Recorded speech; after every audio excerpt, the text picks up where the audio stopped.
May I request everybody to be seated? I can see some people standing at the back. There is ample space still left.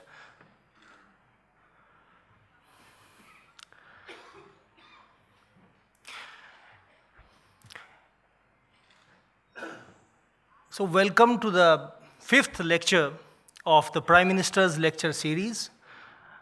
There have been 4 lectures in the past. The first lecture happened in January of this year.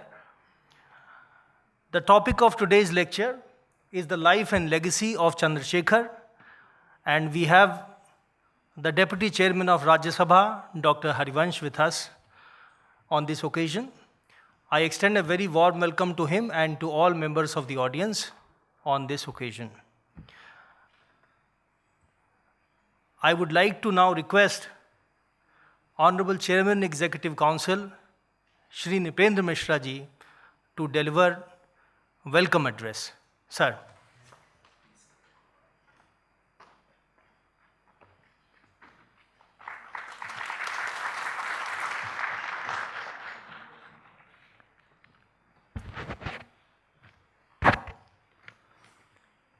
It is a privilege to welcome Dr. Harivansh, the Deputy Chairman of Rajya Sabha, on behalf of PM Sangrahalaya family. He very kindly agreed to deliver a lecture on the life and times of Shri Chandrasekhar ji. Dr. Harivansh has been a member of Rajya Sabha from Bihar since 2014 and Deputy Chairman of Rajya Sabha since 2018. He hails from village Sitab Diera, best known as the birthplace of Lok Nayak Jai Prakash Narayan ji. Sir, you are lucky to be born there. The village has a unique distinction of having expansed to 2 districts, one of Bihar and the other of UP. Naturally, both these states claim some kind of authority over this village. Born on June 30, 1956, Dr. Harivansh completed his Master's in Economics and Journalism course from the Banaras Hindu University.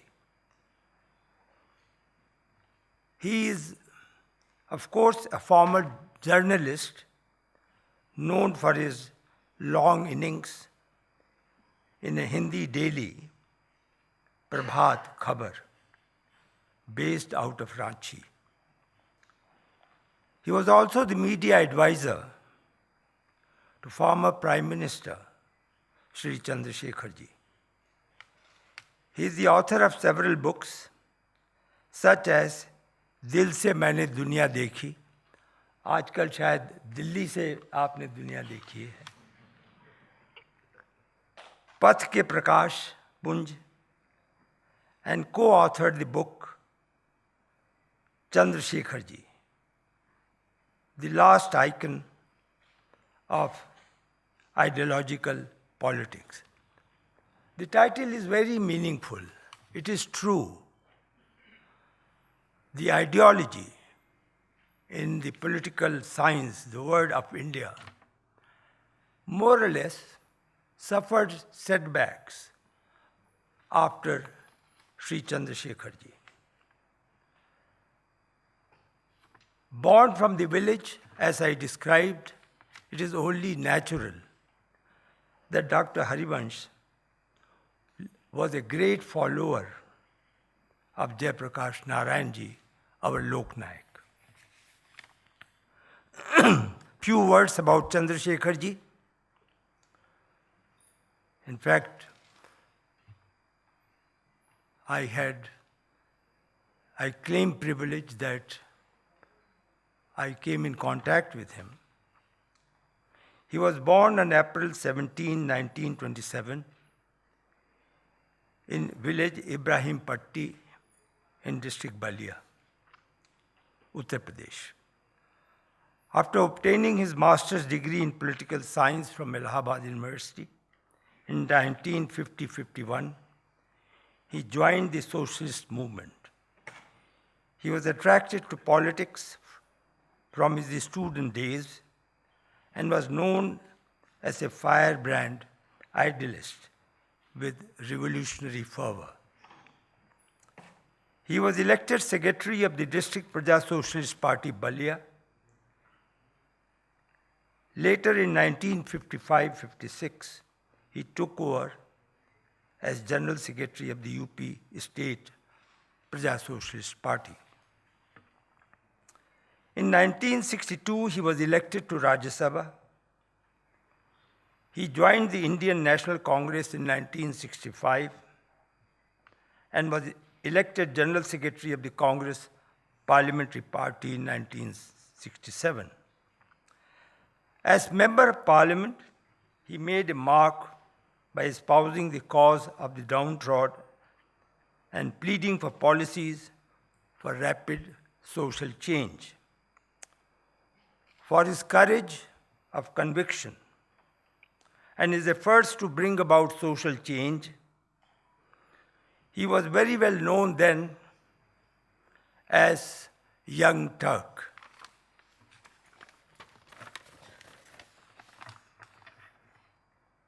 Sri Chandrasekhar ji founded and edited Young Indian, a weekly, in 1969. Sri Chandrasekhar ji's political style and socialist conviction propelled him towards Lok Nayak Jayaprakash Narayan and his idealism. He was very closely then identified with Lok Nayak during the turbulent days of 1973-75. He soon became a focal point of dissent within the Indian National Congress, and he opted for the politics of commitment to democratic values and social change. With emergency declared on 25th June 1975, he was arrested under MISA, Maintenance of Internal Security Act, though he was a member of the Congress Working Committee then. His prison diary, written during the emergency, was later published under the title Meri Jail Diary, a well-known compilation of his writings, Dynamics of Social Change. After emergency was lifted in 1977, he played an important role in uniting the opposition and forming the Janata Party. He remained president of Janata Party from 1977 to 1988. One of the highlights of Sri Chandrasekhar ji's long political career was Bharat Yatra, which ran through the country from Kanyakumari to Rajghat in New Delhi, covering a distance of 4,260 kilometers from January 6 to 1983 to June 25, 1983. In fact, this date, 25th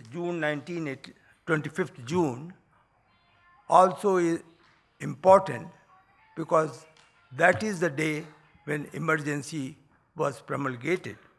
And that's the date when Chandrasekhar ji concluded his Padyatra at Gandhiji's Samadhi.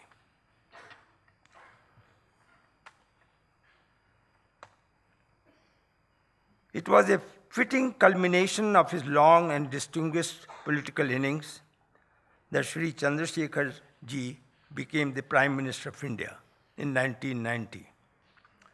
The country was facing a challenging situation at that time, especially on the economic front. In fact, those who know perhaps would recall that there was hardly any foreign exchange left to pay for the import of fuel. That was the situation. And India was also, at that stage, was likely to default on the international loans. To save the honor of the nation, Sri Chandrasekhar ji made the courageous decision, not many could have taken that, to mortgage the gold lying in the vaults of the Reserve Bank of India. People wrongly then conveyed or a rumor mongering that the gold had moved out of India. It's not really true. It all remained in the vaults of RBI. And thereby he prevented the default. The decision was very far-sighted. Some may argue that it was followed by economic reforms undertaken by his successor, Sri Narasimha Rao ji. But commitment of Sri Chandrasekhar ji to socialism was so strong that he did not hesitate to support Devarash ji then, who was then pleading for Swadeshi. So here was a person who had the courage to support Swadeshi, though it was coming from a leader who otherwise was ideologically on different wicket. He had a short tenure as a prime minister. He did successfully steer the ship of the nation during the times of turbulence. I was told by Professor H.N. Sharma that one day he was coming out from Parliament, and generally he used to meet the press representatives. And to a question he said, mountain तक पहुंचने की, mount Everest तक पहुंचने की तो सबकी तमन्ना होती है, सबका एम्बिशन होता है, लेकिन वहां कोई मकान नहीं बना था पहुंचकर। मैं इब्राहिम पट्टी से आया हूं, इब्राहिम पट्टी को ही वापस जाऊंगा, इसलिए मुझे किसी प्रकार का दुख नहीं है कि मैं प्रधानमंत्री के पद से तत्काल त्यागपत्र ना दूं। यह था उनका चरित्र।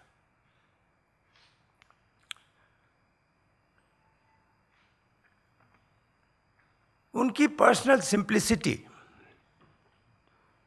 I mentioned my association.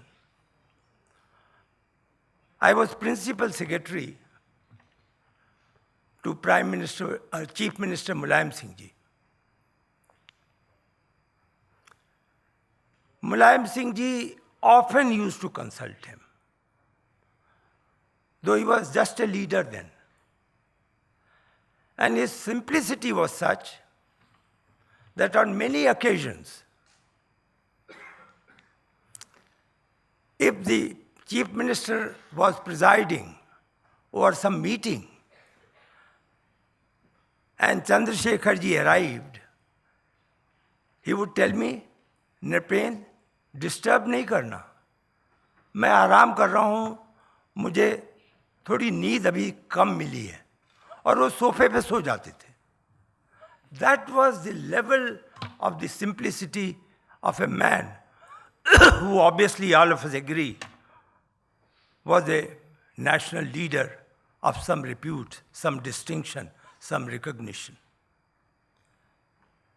His capacity to win heart of those who came in contact with him, immense. On one occasion, I was carrying a letter written by the Chief Minister, and I was told in Lucknow to deliver it to Prime Minister Shri Chandrasekhar ji in Delhi. That day, Chandrasekhar ji had not slept the whole night because Iraq was bombed. There were issues of supply of fuel to India. And there was also a pressure on India to permit fueling of the US airplanes. So he was having series of meetings. When it was told to him, perhaps Professor Sharma told him, he came from the meeting room that was at his residence. He said in his language, "Nipendra, kahe aaye ho?" I told him, "Sir, I brought a letter." He said, "Acha, letter de do humko." And he paused for a second and said, "देखो अभी मैंने नहाया भी नहीं है, 8, 8:30, 9 बजे थे." But he did not forget the nicety, the personal touch. He told the staff, "Nripen ji ko नाश्ता कराए बिना मत भेजना." In that crisis also he could remember. And this was his personal touch. There was an issue of arresting Sri Advani. His yatra was there, and he was to cross from Kanpur in train. There was all preparation to arrest him in UP. I was principal secretary. There were others also. I'm not taking any credit. I was opposed to his arrest in UP. I had some reasons, which I conveyed to Honorable Chief Minister. Chief Minister did not welcome my very strong opinion on the subject, but he quietly moved out from the room and he called someone. I know he called Chandrasekhar ji, and he sought his advice on arresting him or not.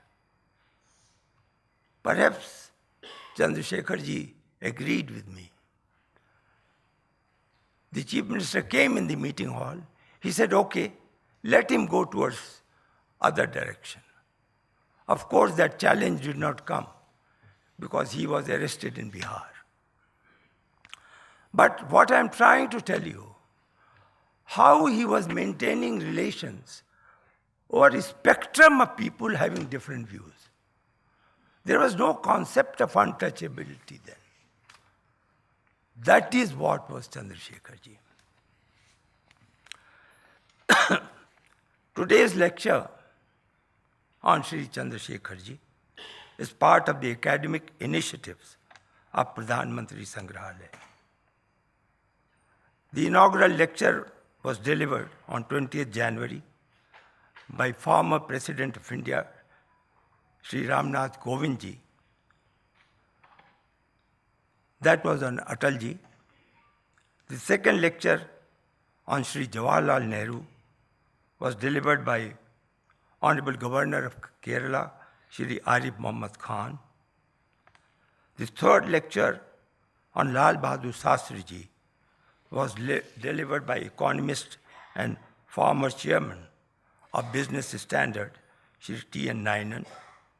The fourth lecture on Srimati Indira Gandhi ji was delivered by Dr. Karan Singh on 1st September 2023. Friends, the Sangrahalaya is really a tribute to every Prime Minister of India. We sincerely believed in a narrative that each one of them, without exception, contributed to the development of the nation in the last 75 years. It is a powerful evidence of the creative success of Indian democracy. I may also mention, sir, that in this academic exercise, we also invite young students from class 9 to class 12. They listen to your lecture, then they are given assignment to write an essay on what they heard, what their views are. It is evaluated by the management here, and rewards are given, 1, 2, 3, the best essays judged. In fact, sir, you will have the honor of the essay competition of the last series. They will be rewarded today in this. Last week, the Sangrahalaya, which also has a light and sound show, and which till now was showing the Indian space journey, we have added a new episode, the unsung women warrior of India. And we have just covered in episode 1, Begum Hazrat Mahal and Rani Abaka in Karnataka. With these few words, I once again, sir, welcome you to this event, and I'm sure everyone would be benefited because you have the first-hand knowledge about Chandrasekhar ji. Thank you.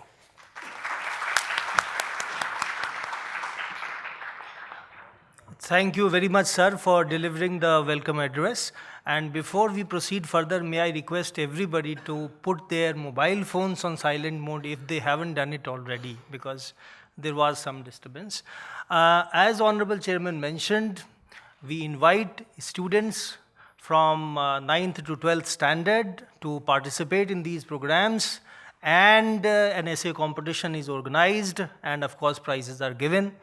So that had happened last time, and here we have the pleasure of having with us the 3 students whose essays were judged to be the best. So now I would like to invite them to come on the stage. Their names are Chaitanya, Kavyanjali, and Charu.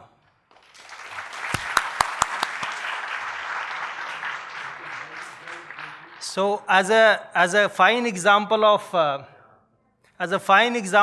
girl empowerment, all the 3 prizes have been won by 3 girls, please. So one by one they will receive their prizes. The first prize, yes, please come. Chaitanya. The first prize goes to Chaitanya. Honorable Deputy Chairman, Rajya Sabha, Dr. Harivansh.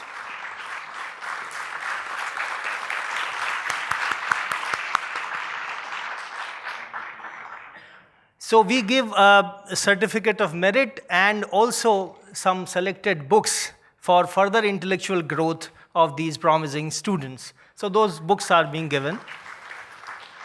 Thank you. Second, now I would like to invite Kavyanjali to receive the prize from Honorable Deputy Chairman.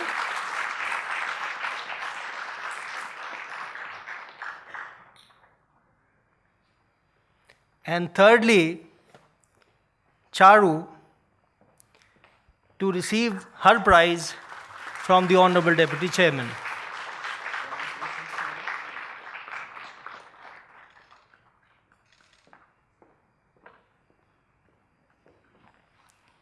We hope that students, and I see a lot of students from colleges, universities, whom we had invited, and they have come here very enthusiastically. We welcome them all, and I hope they will continue to participate just like school students in this program, because this is meant as much for, or maybe even more for, young people as it is for others. So may I now like to request Honorable Deputy Chairman Rajya Sabha Dr. Harivansh to deliver his lecture. Sir.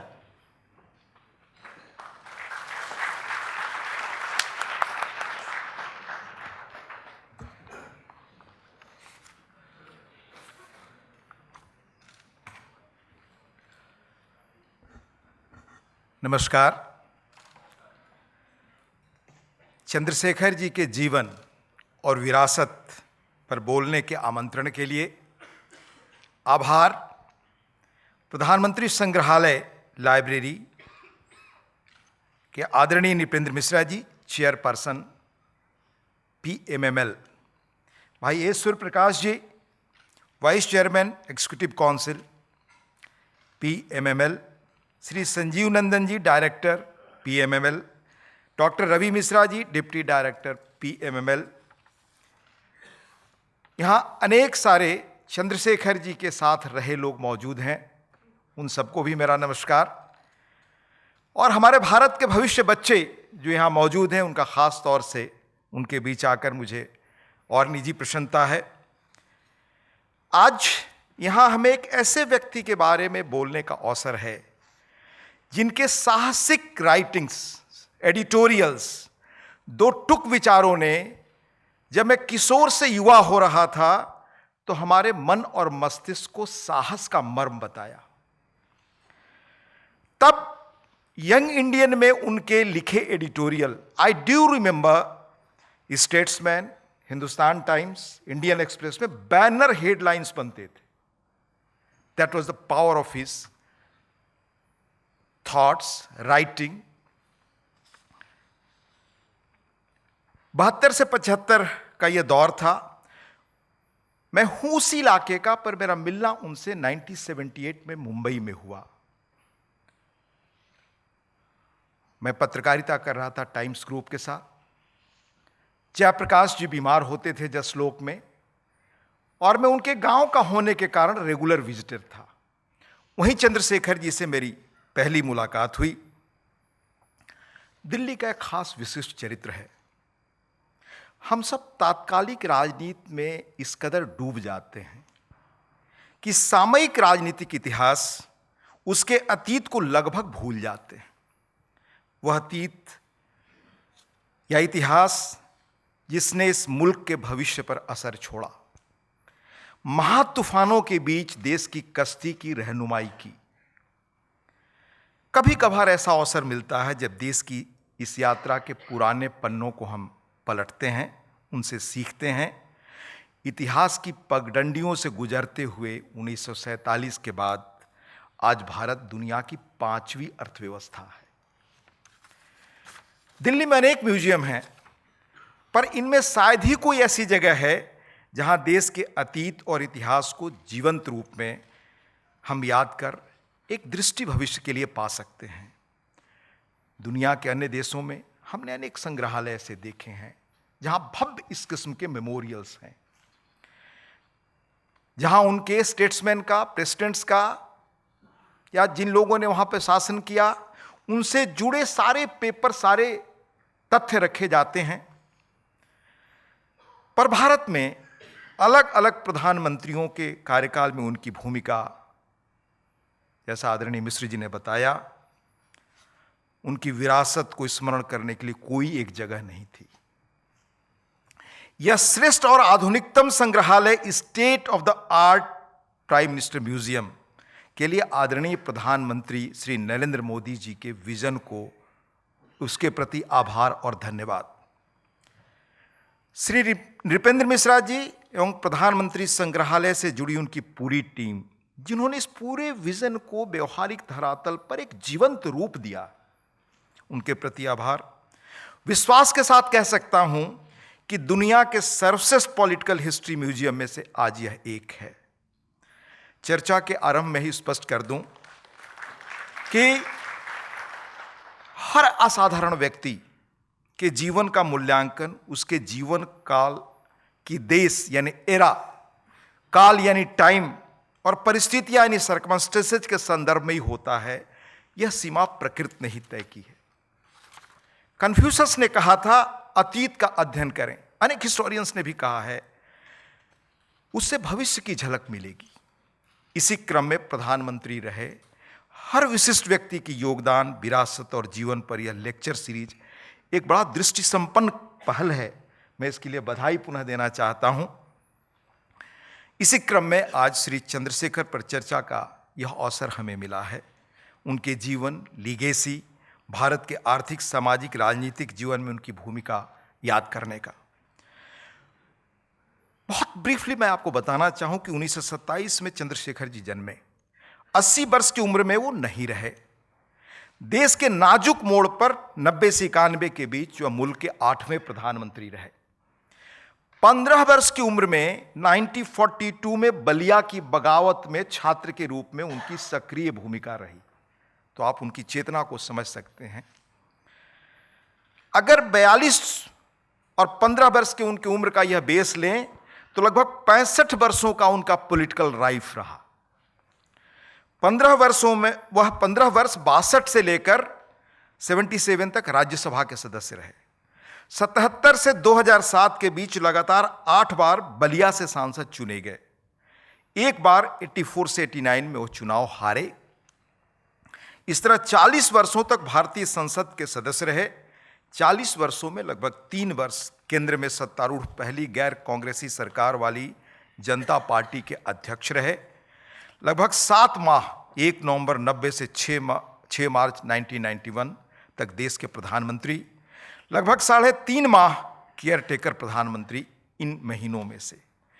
इस तरह 65 वर्ष के कुल लंबे राजनीतिक जीवन में सत्ता में वो महज 10.5 माह रहे। लगभग 3 वर्ष जनता पार्टी का अध्यक्ष का कार्यकाल हटा दें तो लगभग 37 वर्ष सिर्फ सांसद रहे।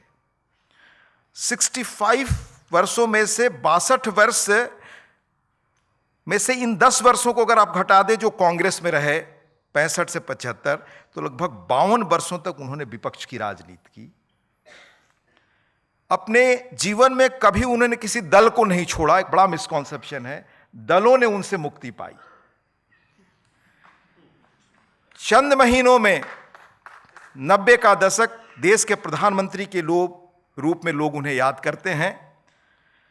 उन चुनौती भरे दिनों में जिन फैसलों ने देश को दिशा दी, उन्हें समझने के लिए चंद्रशेखर जी के व्यक्तित्व, सोच और चिंतन को राजनीतिक कार्यकर्ता के रूप में उनके 6 दशकों के जीवन को उस पर दृष्टि डालना प्रासंगिक होगा। उनके व्यक्तित्व के 4 पहलू आज जब मैं आपके सामने खड़ा हूं और आदरणीय नृपेंद्र मिश्र जी ने यह दायित्व दिया तो 4 चीजें मुझे याद आती।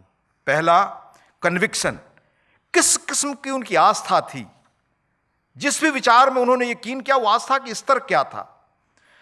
करेज, उस आस्था को इंप्लीमेंट करने का वो साहस क्या था उनमें, और क्या उनका आज कॉन्ट्रीब्यूशन है, क्यों हम याद करें, क्यों हमारे बच्चे जो बैठे हैं वो इनसे क्या सीख सकते हैं, या यंग पीढ़ी उनसे क्या जान सकती है, अपने जीवन में वो क्या पा सकती है। तो उनका कॉन्ट्रीब्यूशन या फोरसाइट क्या था, योगदान और विरासत। और सिविलिटी, रेयर चीज जो उनके अंदर अद्भुत थी, उसका मैं कुछ उदाहरण से उल्लेख करूंगा। सबसे पहले मैं उनके कन्विक्शन पर चर्चा करना चाहूंगा।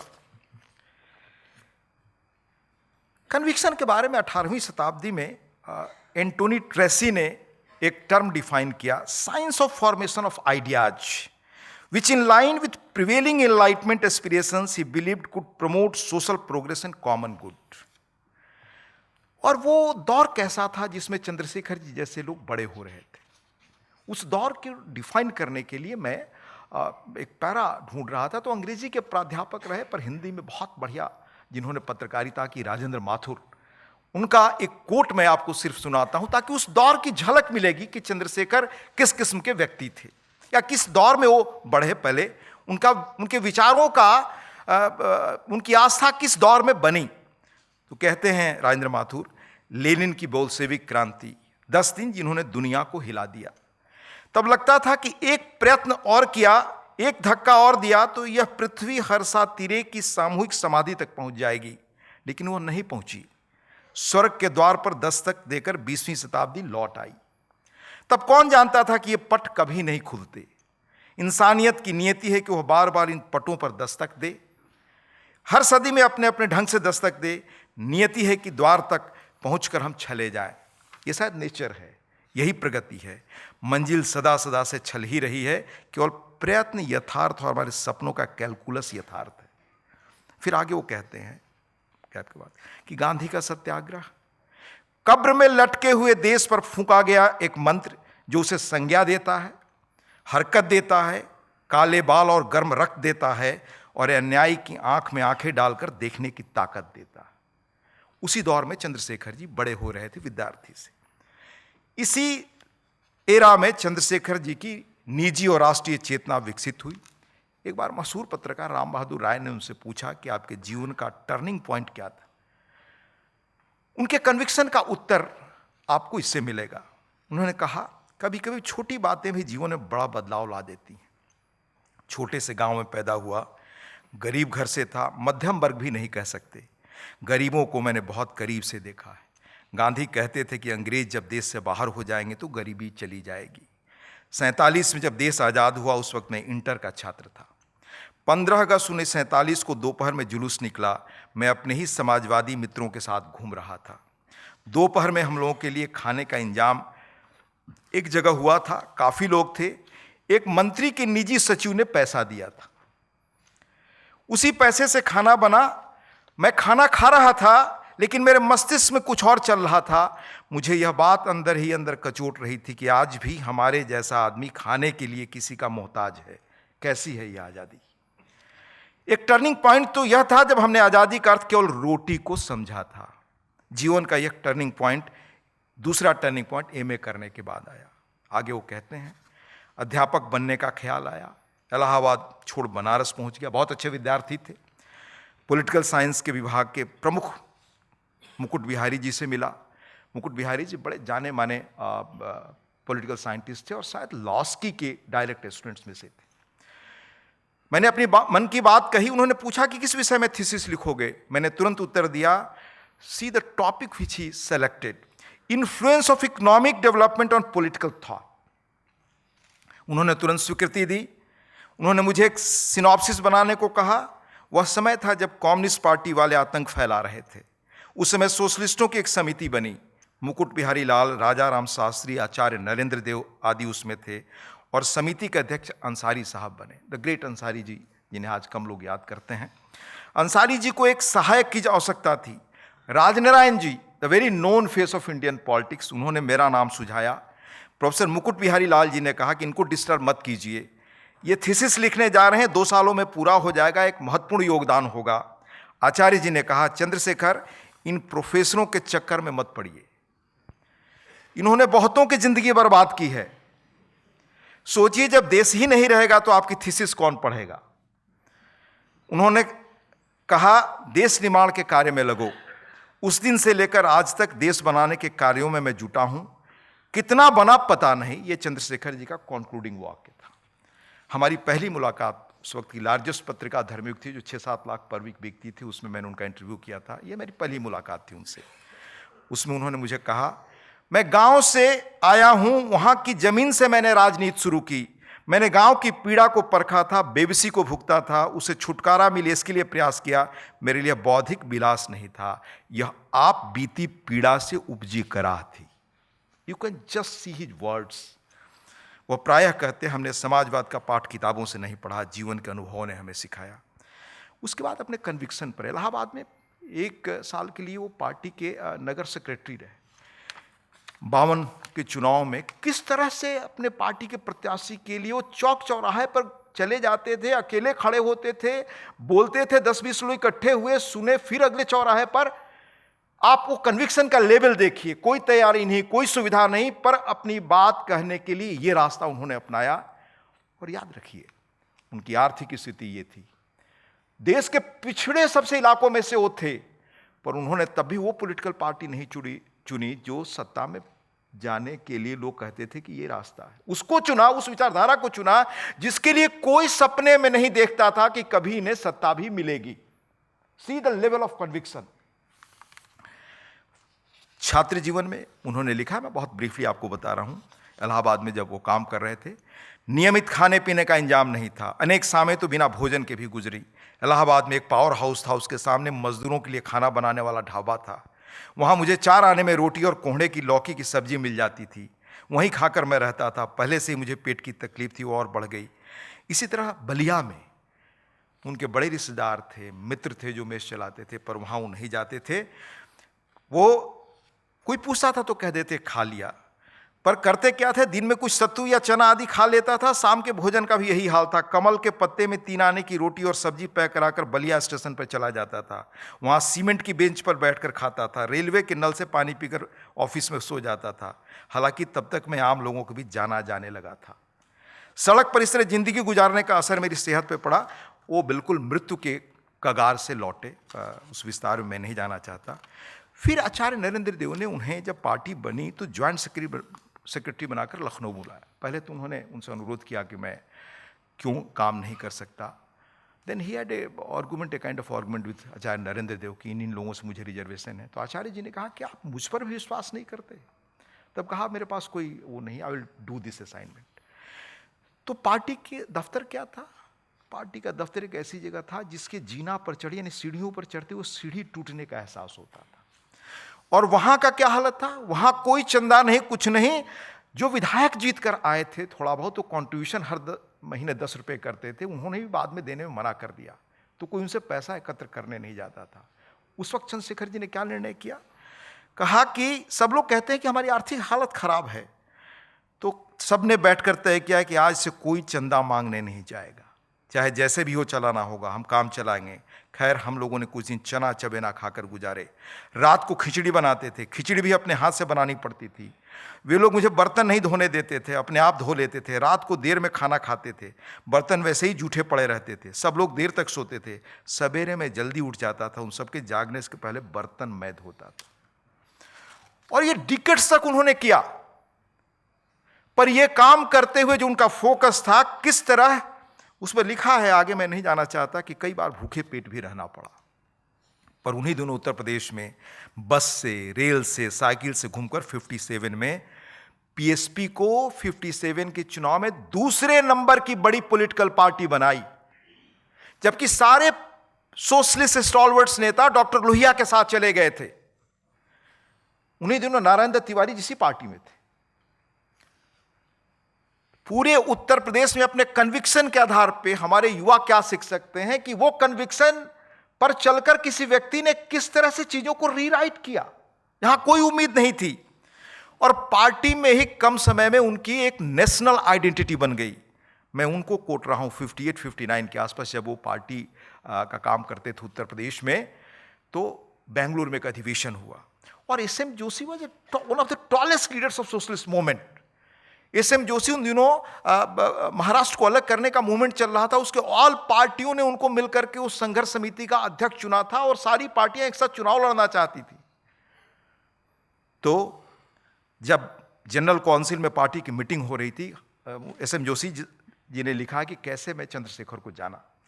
He writes, "It was in the general council meeting of the Praja Socialist Party in Bangalore that I first met Chandrasekhar. At Bangalore, Chandrasekhar and I clashed on the issue of the Sanyukta Maharashtra movement, which I was then leading. JP and Acharya Narendra Dev were in sympathy with our demand. Chandrasekhar vehemently opposed the resolution I had moved, which sought the permission of the General Council for fighting the general elections under the banner of Sanyukta Maharashtra Samiti, a united front of all opposition parties. The front had adopted a common program, but the parties were allowed to use their own symbols in the election." आगे सुनिए क्या कहते हैं SM Joshi. Chandrashekhar बहुत young थे उन दिनों।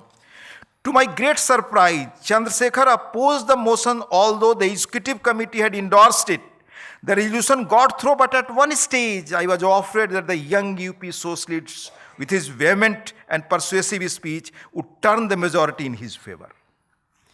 Thus, my acquaintance with Chandrasekhar began with confrontation, which in course of time developed into an intimate friendship.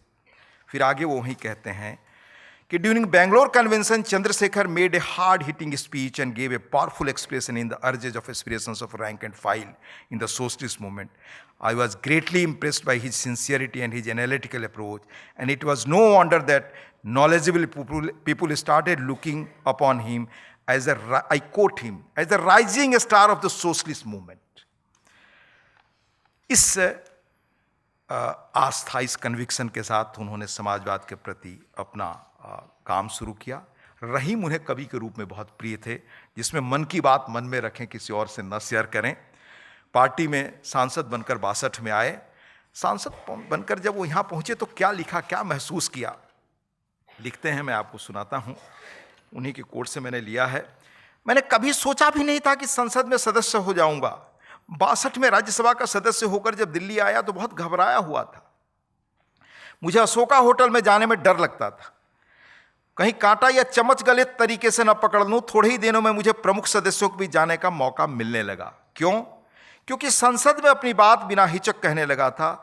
युवा मंत्रियों के घर पार्टियां होती थी, प्राय हर दावत में मुझे बुलाया जाता था। उनमें जहां भी गया वहां कमरे की सुंदरता पर, मार्केट हमारे यूथ खास तौर से हैं उनके लिए, मैं जिन पार्टियों में ऐसे मंत्रियों के जाता था, जहां भी गया वहां कमरे की सुंदरता पर ज्यादा जोर दिया जाता था। दीवार और सोफे के रंग से पर्दा बिल्कुल मैच कर रहा है या नहीं, कालीन का रंग कैसा, इन बातों का ज्यादा ख्याल था। आगे वो कहते हैं कि मुझे बड़ी निराशा हुई कि देश उनकी एजेंडा पर नहीं था। ये हमारे रूलिंग एलिट की स्थिति तब थी। कांग्रेस में वो गए क्योंकि उनकी पार्टी ने उन्हें निकाल दिया अशोक मेहता के एक सवाल पर। मैं उस विस्तार में नहीं जाना चाहता, पर इंदिरा जी से उनकी पहली मुलाकात बड़ी दिलचस्प है। उससे आप उनके कन्विक्शन का लेवल देखते हैं। जब पार्टी ने निकाल दिया तो कुछ दिनों तक वो निर्दलीय रहे। उनके कुछ अन्य मित्र कांग्रेस में पहले ही पंडित नेहरू जी और कामराज जी के पहल पर चले गए थे। तो उन लोगों ने, जिनमें गुरुपद स्वामी, इंद्र कुमार गुजराल, अशोक मेहता, सब लोग थे, वो रोज इंदिरा जी के यहाँ बैठते थे शाम में। तब इंदिरा जी मंत्री थी। इन लोगों के आग्रह पर वो इंदिरा जी से मिलने गए। सब लोग उनके लॉन में बैठे थे, इंदिरा जी से वही बात हुई। इंदिरा जी ने मुझसे सवाल किया, चंद्रशेखर जी, क्या आप कांग्रेस को समाजवादी मानते हैं? मैंने कहा, मैं नहीं मानता कि कांग्रेस समाजवादी संस्था, पर लोग ऐसा कहते हैं। फिर आप कांग्रेस में क्यों आए? क्या आप सही उत्तर जानना चाहती हैं? हाँ, मैं यही चाहती हूं। मैंने प्रजा सोशलिस्ट पार्टी में 13 साल तक पूरी क्षमता और ईमानदारी से काम किया। दल को मैंने पूरी निष्ठा से समाजवाद के रास्ते पर ले जाने की कोशिश की, लेकिन काफ़ी समय तक काम करने के बाद मुझे लगा कि संगठन ठिठक कर रह गया है, पार्टी कुंठित हो गई है, बढ़ती नहीं है, अब यहाँ कुछ होने वाला नहीं है। फिर मैंने सोचा कि कांग्रेस एक बड़ी पार्टी, इसी में चलकर देखें, कुछ करें। इंदिरा जी पूछती हैं कि लेकिन यहाँ आने के बाद आप क्या करना चाहते हैं? कहा, मैं कांग्रेस को सोशलिस्ट बनाने की कोशिश करूंगा। फिर इंदिरा जी कहते हैं कि अगर ना बनी तो क्या कहते हैं Chandrashekhar, this shows his personality, इसे तोड़ने का प्रयास करूंगा। आगे कहते हैं, क्योंकि यह जब तक टूटेगी नहीं तब तक देश में कोई नई राजनीति नहीं आएगी। पहले तो मैं प्रयास यही करूंगा कि समाजवादी बने, पर यदि नहीं बनी तो इसे तोड़ने के अलावा कोई रास्ता नहीं बचेगा। See the prophetic words, and he did it. Indira ji थोड़ी नाराज हुई। मैं आपसे सवाल पूछ रही हूं, आप मुझे इस तरह का उत्तर दे रहे हैं। मैंने बिना हिचक कहा, सवाल आप पूछ रही हैं तो उत्तर तो आपको ही दूंगा। पार्टी तोड़ने के लिए आपका क्या मतलब है? इससे क्या होगा? फिर चंद्रशेखर कहते हैं, देखिए, कांग्रेस बरगद का पेड़ हो गई है। इसकी फैली छांव में दूसरा कोई पौधा विकसित नहीं होगा। जो गांव से वो इसका अर्थ समझेंगे। इस बरगद के नीचे कोई पौधा पनप नहीं सकता, क्योंकि बरगद के नीचे पौधे नहीं पनपते। इसलिए जब तक यह टूटेगी नहीं पार्टी, कोई क्रांतिकारी परिवर्तन देश में नहीं हो सकता। श्रीमती गांधी विस्मित सी मुझे देखती रह गई। बाद में भी मैंने श्रीमती गांधी से सदा स्पष्ट बातें की, उनसे अपना मंतव्य कभी छिपाया नहीं। ये थे चंद्रशेखर। बहुत विस्तार में गए बगैर उनके संसदीय जीवन की शुरुआत कैसे हुई, कैसे वो विचारों के तौर पे ये लॉजिकल एंड तक चीज़ों को ले गए।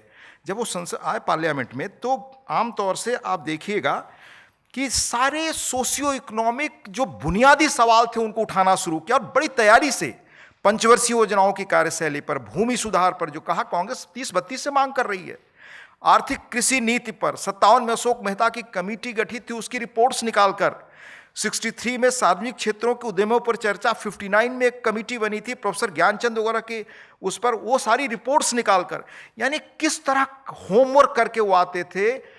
जब न गूगल था न जो बाकी सोर्स थे, तब just think over it. Bank राष्ट्रीयकरण पर 20 दिसंबर 63 को बोला, पृथ्वी पर उन्मूलन पर बोला, संपत्ति का अधिकार मौलिक अधिकार न रहे इस पर बोला, सांप्रदायिकता संप्रदायवाद पर बोला, मुस्लिम पर्सनल लॉ पर बोला, यूनिफॉर्म सिविल कोड पर बोला, और सारे ऐसे मैंने विचार हैं जो आप कल्पना नहीं कर सकते आज की किस तरह से स्ट्रेट फॉरवर्ड बात करने की क्षमता उनमें थी। चुनाव सुधार पर बोला, कांग्रेस में आने के बाद Congress for socialist action group बनाया, 67 में बहुत प्रभावी ढंग से इस ग्रुप ने काम किया। फिर युवा तुर्क, देश की राजनीति में युवा तुर्क, उनकी सदारत में वही सबसे बड़े नाम थे, प्रोफेसर केसी जौहरी जिन्होंने इस पर काम किया है, उनको कहा है prince of young Turks Chandrashekhar ji के लिए। उसमें the industry licensing policy inquiry committee का गठन कराया। 69 में एमआरटीपी एक्ट पास हुआ। बड़े घरानों के बारे में उनके अपने रिजर्वेशंस थे, उस पर बड़ी धारदार उन्होंने लड़ाई लड़ी, और कांग्रेस के जितने उस वक्त के स्टॉलवर्ड स्थापित नेता थे उनके खिलाफ मुखर आवाज वो बने, अपने ही फाइनेंस मिनिस्टर से लेकर सारे ताकतवर लोगों के खिलाफ खड़े हुए। उस वक्त एक मुरारजी से उनका विवाद हुआ, जो पार्लियामेंट वगैरह में वो सारे पेपर्स रख दिए कि एक खास घराने को कैसे सरकार फेवर कर रही है। मामला इस कदर फंस गया कि क्योंकि उन लोगों का डोमिनेंस था पार्टी में, इंदिरा जी ने सुझाव दिया कि आप मुरारजी से माफ़ी मांग लीजिए। चंद्रशेखर जी का अद्भुत जवाब था, वो जवाब तो मैं कोट नहीं करता, कहा कि मैं सम्मान के लिए राजनीति करता हूँ, और उन्हें मतलब what ever he felt he did it. तो अंततः एक रास्ता निकाला गया कि श्रीमती गांधी उनको बुला करके कहें, डोमिनिस करें, विच नेवर हैपेंड। 68 में फरीदाबाद में कांग्रेस का यहाँ सम्मेलन हुआ। एक तरफ नीलजी गप्पा जी थे, दूसरी तरफ वहाँ फरीदाबाद में जो लेफ्टिस्ट कांग्रेसी थी उन्होंने अपना सम्मेलन किया, और चंद्रशेखर जी ने उस पर अपने विचार व्यक्त किए पैरेलल कन्वेंशन में। उसी में उन्होंने 10 पॉइंट प्रोग्राम का वो बनाया था। और याद रखिए कि पॉलिटिक्स में लगातार होमवर्क करना, काम करना, एक्सपर्ट से राय करना। कांग्रेस पार्लियामेंट्री पार्टी की जब सेक्रेटरी बने तो टॉप एक्सपर्ट्स को अपने यहां बुलाना और उनसे मेंबर्स को इंटरेक्ट कराना, ही स्टार्टेड इट। उस वक्त एक नोट तैयार किया, note on explosive situation in the country. पुनः एक पैम्पलेट लिखा, Congress crisis and the task ahead. 69 Mumbai Congress जुड़ा निर्णायक थी। कांग्रेस जब बट गई तो आर्थिक प्रस्ताव के नोट बनाए। 69 एआईसीसी की दिल्ली में बैठक हुई कि क्या हालत है पार्टी का देखने के लिए, तो 5000 शब्दों का एक प्रस्ताव तैयार किया, political solution and basic issues. What I want to tell, 69 में एक पैम्पलेट जारी किया, Congress crisis and the task ahead. ये बहुत सारी चीजें मिलती नहीं, और ऐसी बहुत सारी चीजें हैं। किस तरह इंटेलेक्चुअली, एकेडमिकली अपने विचारों के साथ वो निरंतर आगे बढ़ते रहे और चीजों को लॉजिकल एंड तक ले जाने की कोशिश की। मुंबई कांग्रेस में जब रिजोल्यूशंस पास हो रहे थे, कई कमेटियों का अध्यक्ष उन्हें बनाया गया था, तो एक शब्द को लेकर लगभग 10-11 घंटे बहस चली, जिसमें अकेले चंद्रशेखर जी एक तरफ, बाकी लोग एक तरफ। अंत में इंदिरा जी ने इंटरवेन करके कहा कि भाई चंद्रशेखर जी की बात को आप लोग मान लीजिए, खाने में देर हो रही, 11 बजे के लगभग हम लोग खाना खाने चले। This was a kind of his preparations. और दोनों बार 68 और 74 में उनका व्यक्तित्व इतना बड़ा कि उनको टिकट न मिले, इसकी सारी कोशिश हुई हाई कमान से भी, पर ही केम बैक। 71 में जितने लोगों को कांग्रेस के अंदर टिकट मिले उसमें से लगभग 100 से अधिक लोगों को उन्होंने टिकट दिलवाया होगा, और 90 से अधिक समाजवादी पृष्ठभूमि के लोग आए। जब वो यंग टर्क के रूप में सारे इन इशूज पर आगे चीजों को ले जा रहे थे, तो एक दिन दादा कृपलानी ने उनको बुलाया, एक दिन अतुल्य घोष जी ने उनको घर बुलाया, कहा कि आप जिस रास्ते से ले जा रहे हैं पार्टी टूट जाएगी कांग्रेस। तो कहे कि मेरे जैसा मामूली आदमी ये सारे प्रासंगिक वो सवाल उठा रहा है जो देश से रिलेटेड है, इससे पार्टी कैसे टूटेगी। तो कहा कि आप नहीं समझते अपनी ताकत, अपना महत्व। इसी पृष्ठभूमि में राष्ट्रपति का चुनाव हुआ। वहाँ बेंगलोर में इंदिरा जी ने सुबह बुलाया, चंद्रशेखर जी से पूछा कि भाई 2 प्रत्याशी हैं, कौन होगा। चंद्रशेखर जी ने सीधे कहा कि भाई पहले आप ये व्यर्थ प्रयास कर रही हैं, आपका संसदीय बोर्ड में बहुमत नहीं है। तो उन्हें यकीन नहीं हुआ, क्योंकि सी हैड इन्फॉर्मेशन कि हमें सपोर्ट में लोग हैं, तो उन्होंने एक नाम लेकर कहा, ये सब रिकॉर्डेड है फैक्ट्स, कि ये आपके साथ नहीं, वोट नहीं करेंगे। And this happened. जब ये हो गया कि इंदिरा जी की इच्छा के खिलाफ राष्ट्रपति पद के प्रत्याशी चुन लिए गए, तो सी सुब्रमण्यम को इंदिरा गांधी ने भेजा कि चंद्रशेखर को बुलाओ। तो चंद्रशेखर जी को बुलाया गया। सी सुब्रमण्यम ने कहा कि now prime minister wants to resign. Chandrashekhar ने कहा why, she should fight back. फिर उसी दौर में चाहे बैंकों का राष्ट्रीयकरण, प्रिवी पर्स हो, ये सारी चीजें उस वक्त कराई, और बंबई कन्वेंशन वगैरह में जहां लगा वो अपने नेतृत्व को बदलने की चुनौती भी दी। कहा कि हमारे आज जो नेतृत्व हैं, अगर कार्यक्रमों पर वो खरे नहीं उतरे तो उन्हें भी बदल डालेंगे। इस किस्म का साहस चंद्रशेखर जी में था। और मैं बहुत विस्तार से गए बगैर आपको बताऊं, 71 में ये पहली बार हुआ सुभाष बाबू के बाद। कांग्रेस इलेक्शन कमेटी पहले होती थी, वही हाईएस्ट बॉडी थी। बाद में उसको हम लोग एग्जीक्यूटिव बॉडी के रूप में जानते हैं, कांग्रेस वर्किंग कमेटी। तो इंदिरा जी की इच्छा के खिलाफ इंदिरा जी के पास कांग्रेस के 2 वरिष्ठ लोग गए, जिसमें शायद जहां तक याद है मुझे यशवंत राव जी थे और जगजीवन बाबू। कहा कि नहीं, उन्हें इस बार अब चुन लेने दीजिए। वो नॉमिनेटेड पहले से थे।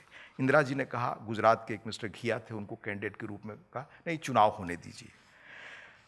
भारी बहुमत से चंद्रशेखर जी, मैडम गांधी जब सुप्रीम थी कांग्रेस में, ही वॉज इलेक्टेड। यह सुभाष बाबू के बाद पहली घटना हुई थी कांग्रेस में। 73 में फिर आया वर्किंग कमेटी का। तो लोगों ने कहा, जो इंदिरा जी के पास बड़े नेता थे, कि नहीं, इस बार फिर चुनाव होने दीजिए। तो इंदिरा जी ने कहा कि मैं नहीं चाहती कि शिमला का दोबारा वो हो। तो उमाशंकर दीक्षित जी ने अपना नाम वापस लिया, चंद्रशेखर जी वर्किंग कमेटी में रखे गए। लेकिन देखिए उनकी सिबिलिटी क्या थी। मैं ये सारे बात जब कह रहा हूं तो अलग अलग अंशों से जोड़कर उसमें आप पाएंगे। मुरारजी भाई उन्हीं दिनों अनशन पर बैठे। मुरारजी अनशन पर बैठे तो मुरारजी से एक राजनीतिक दूरी बन गई थी। तो सबसे पहले उनके यहाँ जाने वालों में चंद्रशेखर जी जब अनशन पर बैठे कि डू और डाई गुजरात असेंबली को लेकर, तो वो गए। उन्होंने कहा आप ऐसा क्यों कर रहे हैं? तो उन्होंने कहा कि चंद्रशेखर आप ईश्वर पे विश्वास करते हो? तो कहा कि मैं करता भी हूँ, नहीं भी करता हूँ। मुरारजी ने कहा कि भाई आप लोगों के साथ यही समस्या है। अगर ईश्वर चाहते हैं तो मैं जिंदा रहूंगा, नहीं चाहते हैं तो इंदिराबेन जी हमारी बात नहीं मानेंगी। देन ही थॉट कि हमें क्या करना चाहिए। वो वहां से सीधे संसद आए उस मुरारजी से मिल करके, और संसद में वो जगजीवन बाबू से मिले, यशवंतराव चौहान से मिले कि कुछ करें आप लोग, मुरारजी अनशन पर हैं। तो दोनों लोगों ने हाथ खड़ा कर दिया। फिर कहा कि आप ही कुछ करिए। तो कहा मैं इंदिरा जी के पास गया उसी दिन शाम में। तो इंदिरा जी जब नाराज होती थी तो बड़ी अंग्रेजी में बताती थी, हमें बताई, बोली पहले, बहुत नाराज थी कि कैसे होगा, इस तरह थोड़ी चल सकता है। तो लास्ट में मैंने कहा कि Indira ji you have to choose कि आप गुजरात लूज करना चाहते हैं या देश लूज करना चाहते हैं, इन दोनों में से एक आपको तय करना होगा। तो इंदिरा जी का जवाब था कि भाई ठीक है, आप भी सोचिए, हम भी सोचते हैं। इसके बाद रास्ता निकला, आप जानते हैं उसका क्या हो। हरीश खरे जी ने बहुत बढ़िया उनके ऊपर एनालिसिस किया था। कांग्रेस में जब वो 10 वर्षों तक रहे तो क्या काम किया। मैं बहुत ब्रीफली इस कन्विक्शन के बारे में एक ही बात कहकर अपनी बात खत्म करूंगा कि चाहे वो प्रजा सोशलिस्ट पार्टी में रहे हों, पीएसपी के मेंबर पार्लियामेंट रहे हों, कांग्रेस में युवा तुर्क में रहे हों, उनकी क्लियरिटी और कन्विक्शन स्पष्ट था कि हमें किन कार्यक्रमों के माध्यम से देश में बदलाव लाना है, कुर्सी नहीं थी। अब मैं आपको एक कोट करके सुनाता हूं। Mister Ravindran, a political biography by Shri P K Ravindran, he was associated with free press journal, Times of India and Mathrubhumi, उनके उससे है। The 10-point program accepted by the AICC of the undivided Congress in 67 started with the provision of basic amenities to the poor, particularly drinking water in the villages. In Bangalore, AICC resolution in July 1961, and later in the Garibi Hatao resolution at the Bombay AICC in December 69, the emphasis was on provision of essential amenities like drinking water, housing, public health and schools for the urban and rural poor. And yet, even till 83, not much has been done in these vital areas, as Chandrasekhar found during his 4,000 kilometer long Bharat Yatra. यही 4-5 चीजें उनके मुद्दे थे। The Young Turks had placed great emphasis on the 10-point program in the hope that something tangible would be done for the relief of the poor and the downtrodden. About 100 members of parliament assembled at Chandrasekhar residence in New Delhi on 9th August 67 in support of the program and insisted that it should be implemented immediately. This meeting gave the Young Turk movement a flying start. Left-oriented congressmen found a rallying point in the 10-point program. They aimed at bringing about a structural change in the economy for reducing disparities in income and wealth, providing employment to millions who were without jobs and curbing monopolies and strenuous living. A memorandum urging implementation of the 10 points signed by 118 members MP was submitted to K. Kamaraj and Prime Minister Mrs. Indira Gandhi. यानी कभी 100, कभी 125 MPs उनके साथ memorandum लेकर के madam Gandhi, जब she was all in the party, ये साहस चंद्रशेखर में, कन्विक्शन अपने आइडियोलॉजी के प्रति था। हरीश खरे जी ने उनके न रहने पर बहुत बढ़िया लिखा था, मैं बहुत संक्षेप में बता दूं उनका एसेंस क्या था। चंद्रशेखर पहले राजनीतिक नेता थे जिन्होंने देश का ध्यान आर्थिक एकाधिकारवाद की ओर खींचा। चंद्रशेखर 67 से 69 के दौरान अपने आदर्श और कांग्रेस के साथ अच्छे ढंग से तालमेल बनाए हुए थे। चीज़ों का रास्ता मिलता रहा और स्वाभाविक रूप से पार्टी संघर्ष की आंतरिक शक्ति और अपने आप अर्जित कर रही थी उनके माध्यम से। यही कारण था कि इंदिरा गांधी को 71 के लोकसभा चुनाव में आशातीत सफलता मिली और इंदिरा जी के चुनाव में 71 में इंदिरा जी के बाद सबसे अधिक किसी की मांग थी प्रचार के लिए तो चंद्रशेखर थे। चंद्रशेखर इस कदर अपने सिद्धांतों के प्रति आग्रहशील थे और व्यक्तिवाद के खिलाफ थे कि आगे चलकर नेतृत्व से उनका टकराव हुआ। चंद्रशेखर के लिए स्वाभाविक भी था कि इंदिरा गांधी, जो बांग्लादेश युद्ध के बाद भारत के एक छत्र नेता के रूप में सामने आई, उनसे वे धीरे धीरे कटने लगे। उनकी राजनीतिक विचारधारा में यह कहीं नहीं था कि पार्टी में किसी एक आधिपत्य वाले नेता के पीछे वे चलें। यह उनके व्यक्तित्व के विपरीत था। पर कांग्रेस में चंद्रशेखर की जो भूमिका रही, जिस तरह से नीतियों पर पार्टी को चलने के लिए विवश किया और अकेले जिस रूप में माहौल बनाया, उस राजनीतिक तेज में वे इंदिरा गांधी के लिए बड़ी चुनौती बन गए। मैं और भाई विस्तार में नहीं जाना चाहता। द्वारिका प्रसाद मिश्र ने अपने एक वर्किंग कमेटी की मीटिंग में उनके लिए कहा, बाकी सदस्यों को, ये उनकी लास्ट वर्किंग कमेटी की मीटिंग थी द्वारिका प्रसाद मिश्र की, कि चंद्रशेखर जी से आप लोग सीखिए। वजह क्या है? चाह गई चिंता मिटी मनुआ बेपरवाह, जिनको कछु न चाहिए वो साहन के साह। कहा कि ऐसे हैं चंद्रशेखर। और चंद्रशेखर को भी सीख दी कि जब आप इस रास्ते पर चल पड़े हैं तो एक वाक्य कहा जिसे गांव से आने वाले लोग बेहतर समझेंगे, खुल खेलो संसार में बांध सके नहीं कोई, घाट जकात क्या करे जो सिर बोझ न हो। यानी पहले आप घाट जब पार करते थे, वही आने जाने का, नदियों को पार करने का रास्ता था, तो आपको उसका शुल्क देना पड़ता था। तो आपके सिर पर अगर बोझ नहीं है, बैगेज नहीं है, कोई आकांक्षा नहीं है, तो आपको दुनिया में कोई बिगाड़ नहीं सकता। जब आप इस रास्ते पर चल पड़े हो तो आप रहना। चंद्रशेखर इसी रास्ते पर चलकर जिए। चाहे वीपी सिंह से उनका मतभेद रहा हो, नई आर्थिक नीतियों के बारे में रहा हो, पूरे देश में वो घूमने निकले दोबारा कार से, और 28,000 किलोमीटर से शायद ज़्यादा यात्रा की कार से, और गर्मी में मैं भी कुछ जगहों पर साथ था। और उस वक्त एक बहस भी चलवाई कि उदारीकरण और ग्लोबलाइजेशन के विकल्प में विकल्प है। आर्थिक विषमता किस तरह से रीजनल स्टेट्स में है, इस पर उन्होंने काम कराए। उदारीकरण के बाद किस रूप में देश में आर्थिक विकास हुआ है, विषमता से भरा हुआ, इस पर पेपर तैयार कराए। यानी पेपर्स तैयार करके लगातार लोगों को भेजना, और पेपर्स वो भी तैयार कराते थे बड़े एक्सपर्ट्स से, लेमैन लैंग्वेजेस में, जब वो बिल्कुल इन सवालों से अलग थे।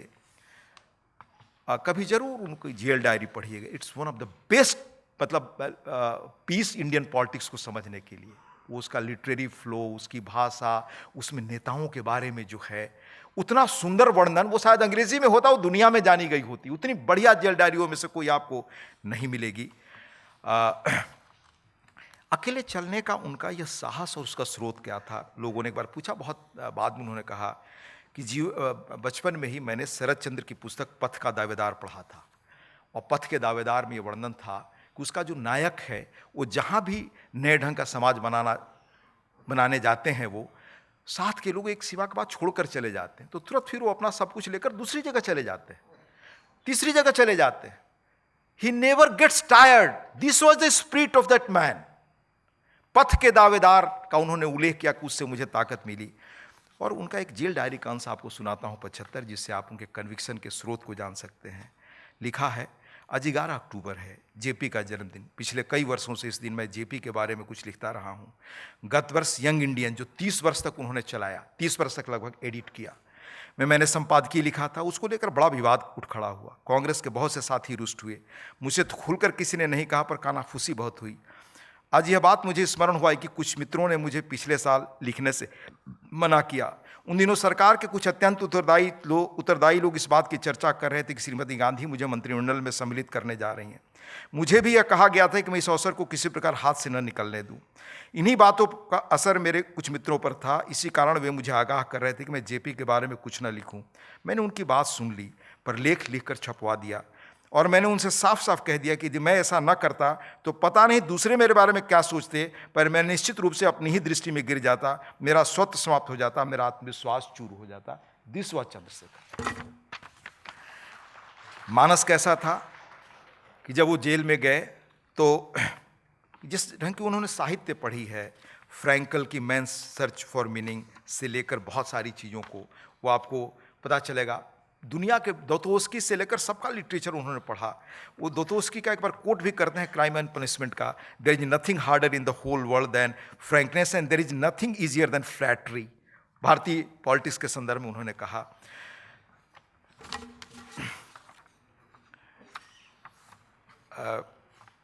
ये उस को आप पढ़ें, उनकी जेल डायरी को, तो पता चलेगा किस तरह का साहित्य वो जेल में पढ़ रहे थे, तो उनको समझने में मदद मिलती है। और उनका कन्विक्शन ये था कि जब वो बलिया से दोबारा चुनाव लड़ने गए 89 में, तो बहुत लोगों ने उन्हें कहा कि इस बार आप पुनः उल्लेख न करें पंजाब का, क्योंकि पंजाब पर उनका देश के विचारों से अलग विचार था। पर मीटिंग में खड़ा हुए वो पहली बार, तो यही पंजाब से ही बात शुरू की। तो दिस वाज हिज कन्विक्शन। करेज क्या था इन चीज़ों को आगे ले जाने के लिए? जब कांग्रेस ने तय कर लिया कि हम राष्ट्रपति के रूप में नीलम संजीवा रेड्डी को प्रत्याशी बनाएंगे, तो एक दिन बेंगलोर रुक गए, और रुक करके उन्होंने पत्रकारों से कहा, I shall throw my vote in the Arabian Sea but I can not vote for mister Sanjeev Reddy. वो आप सही है गलत है, that's a different thing. He had that kind of courage. He was all alone at that moment, क्योंकि सारे लोग madam Gandhi से लेकर सब संजीव रेड्डी के पक्ष में थी।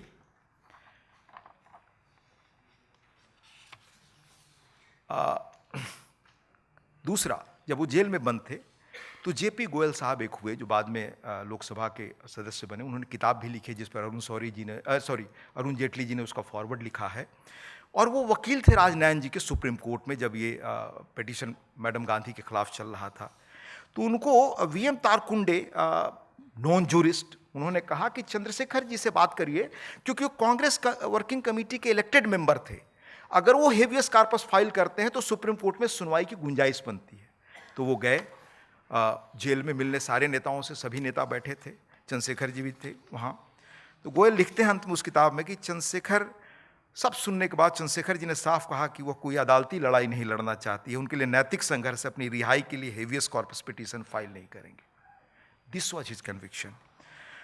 पटियाला जेल में मैडम गांधी ने भेजा अपना एक दूत, चंद्रशेखर जी से मिलो, इमरजेंसी के दिन थे।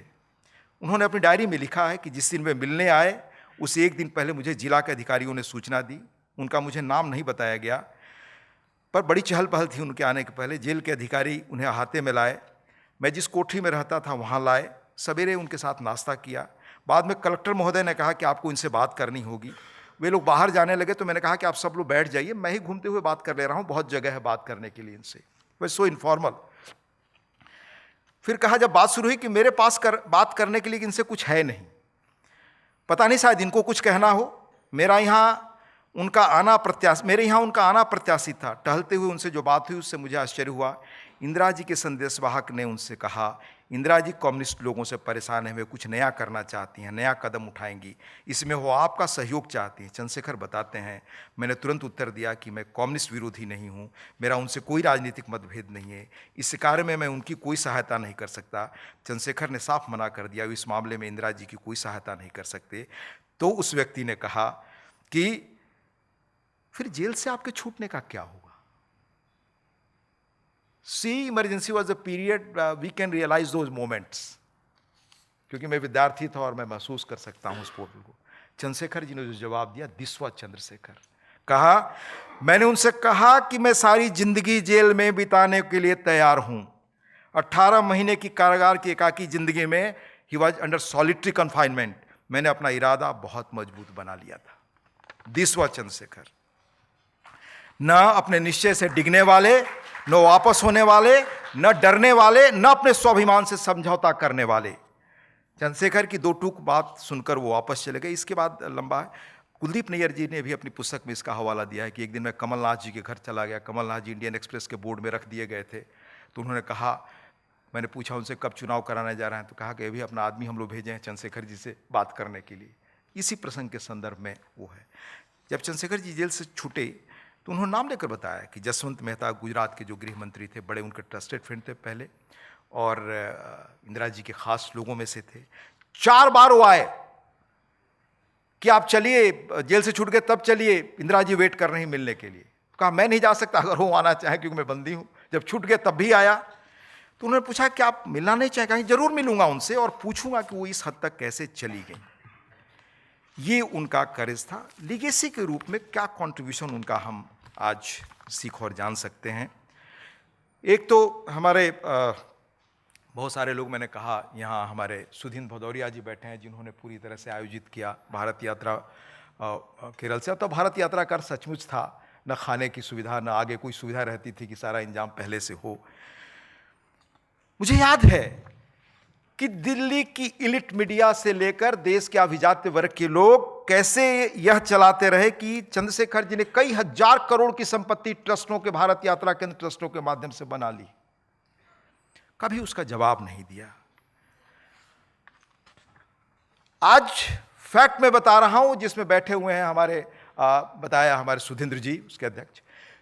सारे लोकल लोग जहां ट्रस्ट में थे वही रहे, किसी परिवार के सदस्य को नहीं रखा, कोई उनका आदमी नहीं रहा। आज उस एच.एन. शर्मा जी बैठे हुए, जीवन के अंतिम क्षणों में उन्होंने लिख करके दिया डॉक्टर मनमोहन सिंह जी को, द देन प्राइम मिनिस्टर, कि सारे ट्रस्ट भारत सरकार ले चलाए उसको। पर जब यह अखबार में चीजें छप रही थी उनको पॉलिटिकल डैमेज करने के लिए, तब कभी उन्होंने विरोध नहीं किया, न प्रतिकार किया। कहा कि ठीक है, झूठ के पंख बहुत लंबे नहीं होते।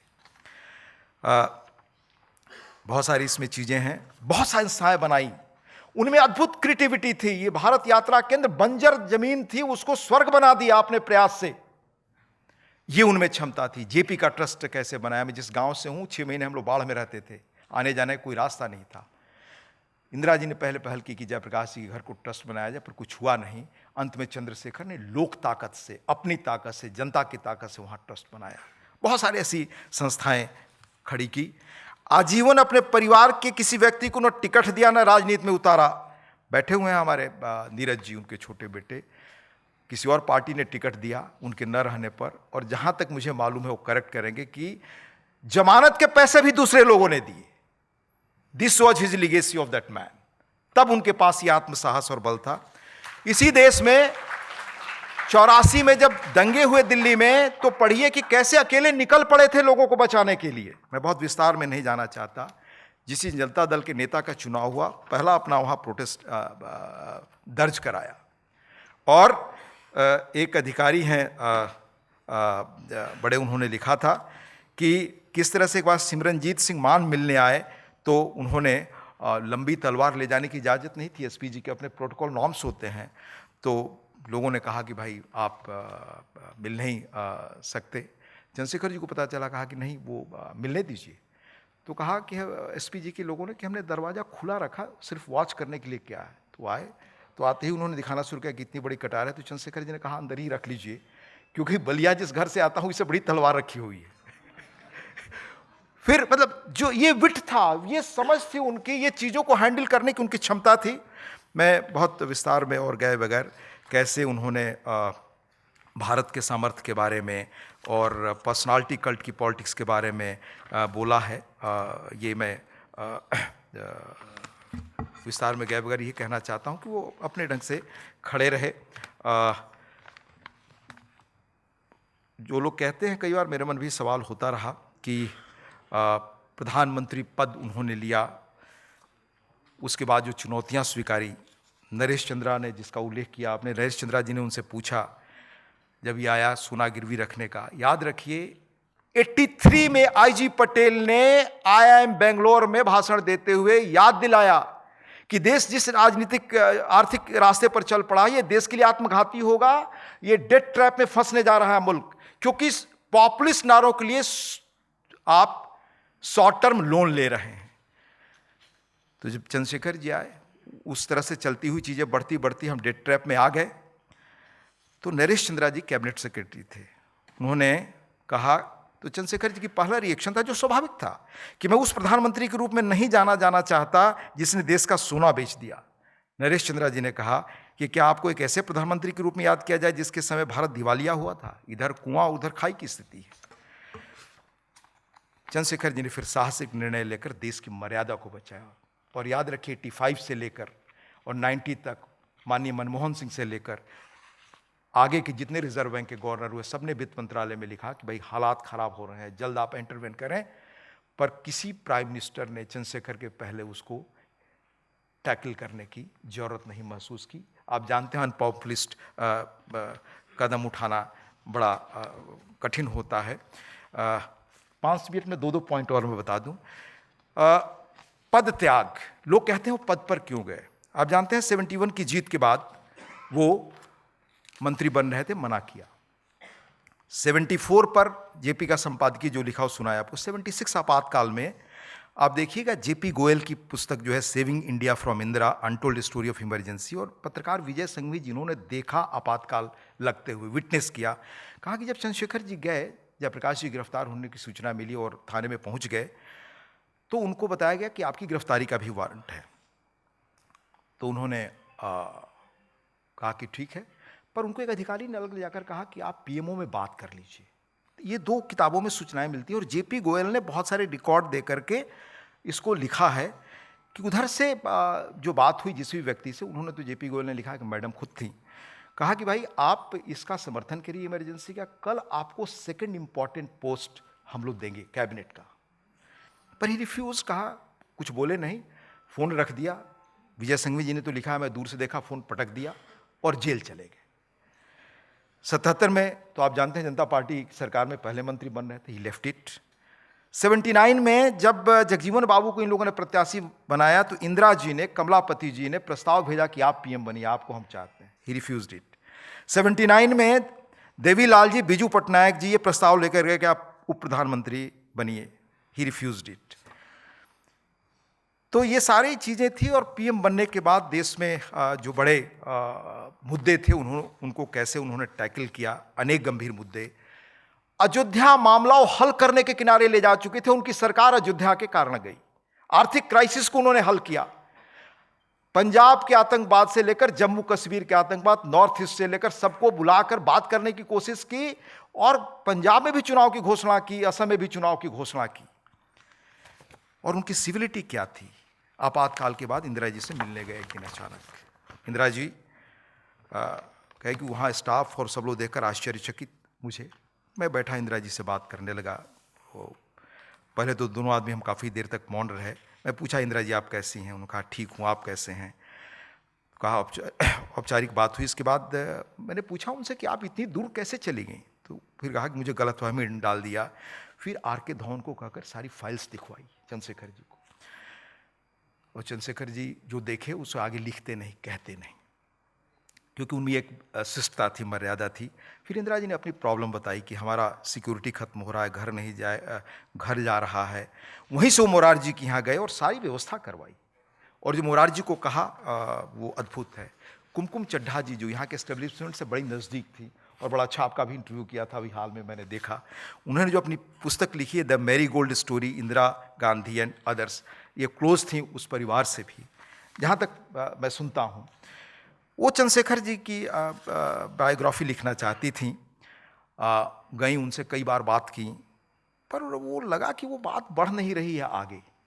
तो लिखती हैं वो कि मैं कोशिश कर रही थी कि चंद्रशेखर जी जो बातें नेहरू परिवार से लेकर इंदिरा जी से लेकर वीपी सिंह के लेकर सबके बारे में जानते हैं, कोई और नहीं जानता। तो मैं वो चीजें चाहती थी जो मैं लिख सकूं। तो चंद्रशेखर जी ने एक दिन कहा सब बंद करो ये जहां नोट कर रही हो। कहा कि मैं एक किताब के लिए अपना आचरण नहीं बदल सकता।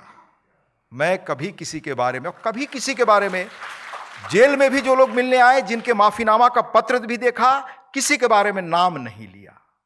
ये सिविलिटी थी। और मैं आपको बताऊं, रजनी पटेल, ललित नारायण मिश्र, वीके कृष्ण मेनन, ये सब सारे बहुत सारे लोग जब अकेले पड़ गए देश में, तो एक आदमी जो उनके यहाँ जाकर खड़ा होते थे और बात करते थे, वो चंद्रशेखर थे। सब उन्होंने अपने उसमें लिखा है, मेमोयर्स में।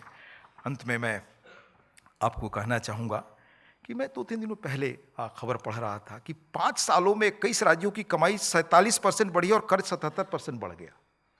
कर्ज 2023 की पहली छमाही में 21 राज्यों का राजस्व घाटा 70,000 करोड़ और वित्तीय घाटा 3.5 लाख करोड़ बढ़ा है। राज्य कर्ज के बोझ से डूब रहे हैं। क्या 90 के आर्थिक संकट से सीखने के बाद भी हमारे राज्य पॉपुलिस्ट स्लोगन्स के लिए सीखने को तैयार नहीं है? आज की तारीख में हम सांसद, क्या प्रखर बहस होती है, कैसे बहस से राजनीति को आप मोड़ सकते हैं, ये सीखने को तैयार नहीं है। ये सिविलिटी कि राजनीतिक मतभेद, उनको जब बाहर आए 77 में तो प्रस्ताव दिया गया कि मैडम गांधी के खिलाफ रायबरेली से आप चुनाव लड़ें। कहा उन्होंने कि मैं राजनीतिक मतभिन्नता व्यक्तिगत लड़ाई में नहीं लाऊंगा, चुनाव लड़ना पड़े न लड़ना पड़े, राजनीति में रहना पड़े न रहना पड़े। This was his calibre. जो अपनी पुस्तक लास्ट में जो उन्होंने जीवन जैसा जिया लिखा, उसकी लास्ट लाइन है, मैंने संभवतः 1955 में अपनी डायरी में लिखा था और अद्भुत मेमोरी थी। एक बयान जो उन्होंने 55 में दिया, जीवन के अंत तक वही बयान लगभग उसी भाषा में वो बोलते थे। ये उनकी मेमोरी थी। मैंने संभवतः 55 में अपनी डायरी में लिखा था, परिवार की सीमाओं में हम समा न सके, नए परिवार हम बना न सके, प्यार के परंपरागत स्रोत सूख गए और नए चश्मों की तलाश में हम भटकते ही रहे। अपनी मनस्थिति तो आज भी वैसी ही है। काश हम भारत के इस परिवार को संजोए रखने की दिशा में कुछ कर पाते। अंत में पाथ के दावेदार के नायक से प्रेरित चंद्रशेखर जी के जीवन के बारे में जब मैं निचोड़ आपसे कहना चाहूँ तो मैं कैसे देखता हूँ, तो रॉबर्ट फ्रॉस्ट की एक बड़ी मशहूर कविता है। एक तो थी जिसे पंडित जी बहुत पसंद करते थे, उनकी टेबल पे रहती थी, woods are lovely dark and deep but I have promised miles to go before I sleep, but I have promised miles to go before I sleep. दूसरी एक कविता थी, वो चंद्रशेखर के व्यक्तित्व का डिफाइन करती है। The road not taken, I shall be telling this with a sigh, somewhere ages and ages hence, two roads diverged in wood and I took the one less travelled by. मैं उस रास्ता को जीवन में चुना जिस पर कोई चला नहीं था, and that has made all the difference. और उसने ही सारा फर्क किया। तो लकीर खींच कर गए तो अपनी राह बनाई, अपने शर्तों से जिए, अपने स्वाभिमान से जिए। This was his personality. मैं आप सबका, जिन्होंने बहुत धैर्य और ध्यान से सुना, सारे युवाओं का, आदरणीय नृपेंद्र मिश्रा जी का, भाई सूर्य प्रकाश जी का, सभी यहाँ के स्टाफ का, और खैर खास तौर से मेरे स्टाफ दीपक, जिम्मी, अभिजीत, एनके सिंह और बहुत, जो एक सप्ताह से I lived in Chandrashekhar era again, आपकी कर्टसी से आदरणीय मिश्र जी, आप लोगों ने ध्यान से, धैर्य से सुना। मैं बहुत बहुत अपना व्यक्तिगत आभार और कृतज्ञता आपके प्रति व्यक्त करता हूँ। जय हिंद, धन्यवाद।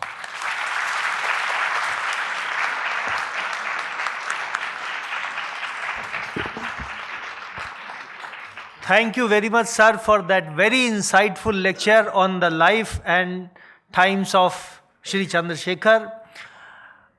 Through your reflections on the inner life of Shri Chandrasekhar, you have made us all come face to face with the uniqueness of his personality and his great achievements. The girl who has been given the first prize for essay competition, Chaitanya, she has written a book of poetry and she has especially requested permission for this book to be presented to Dr. Harivansh. So may I now request her to come quickly on the stage and present the book.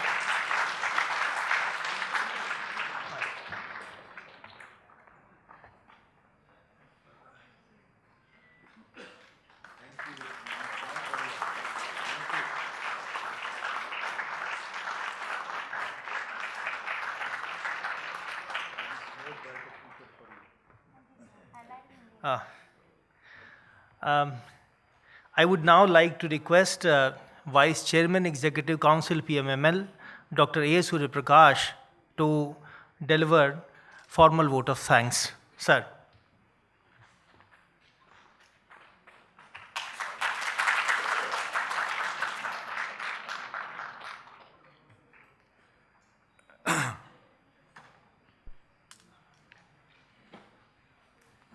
Dr. Harivansh ji, Deputy Chairman Rajya Sabha, Shri Ripendra Mishra ji, Chairman Executive Council of the Prime Minister's Museum and Library, friends and admirers of former Prime Minister Chandrasekhar, ladies and gentlemen. It was a great pleasure, sir, listening to you today on former Prime Minister Chandrasekhar. Hearing your lecture, it was obvious that you have had a very close association with Chandrasekhar ji. You have given us valuable insights into his life and times.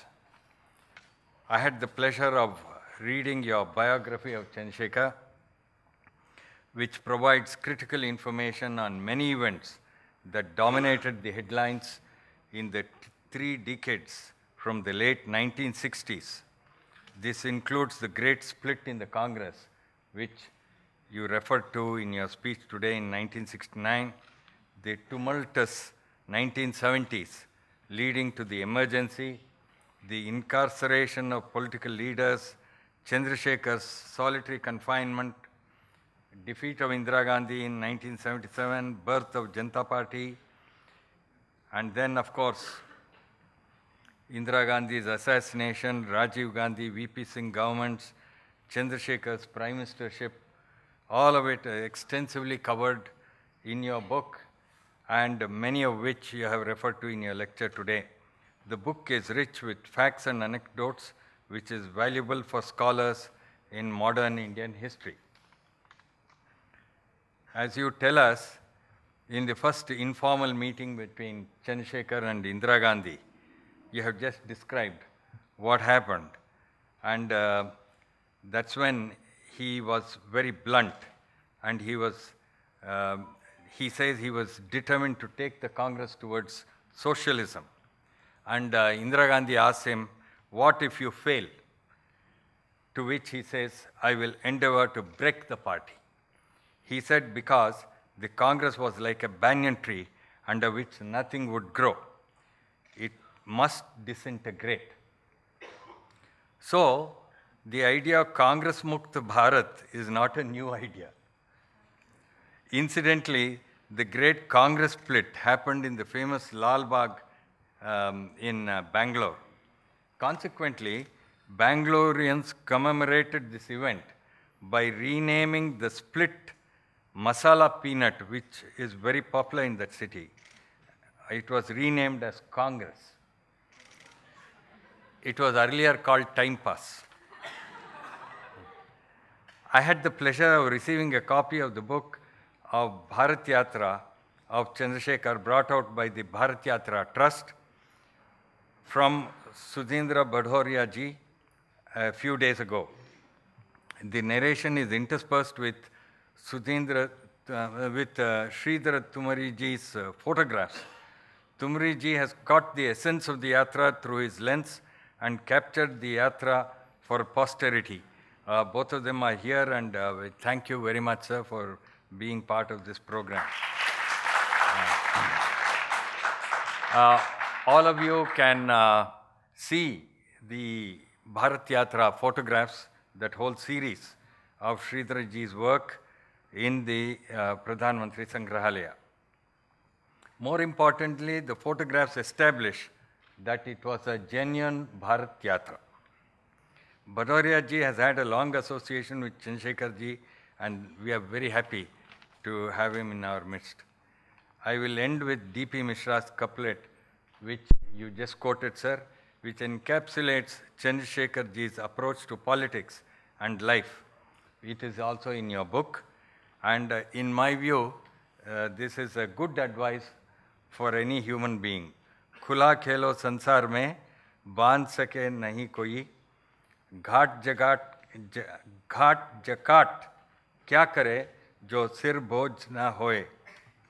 I remember when I used to travel by train regularly between Delhi and Bangalore, I used to see this board within the compartment which said, "Less luggage, more comfort makes travel a pleasure." So that is true of life also, sir. All this burden of aspirations, desires, becomes a very big boj. You know, that is I think, the meaning of D.P. Mishra's couplet, and it's good advice for anybody. It's good to lead an unfettered life, then no one can bind you down. On behalf of the Prime Minister's Museum and Library, once again, sir, many, many thanks for your address this evening. It has been truly enlightening, and I want to thank all of you. It has been a fantastic audience, and thank you very much for being with us today. Thank you, sir, for delivering the vote of thanks. And our special thanks to our young friends and students who have joined on this occasion. And I would like to invite everyone to join us for high tea outside the auditorium.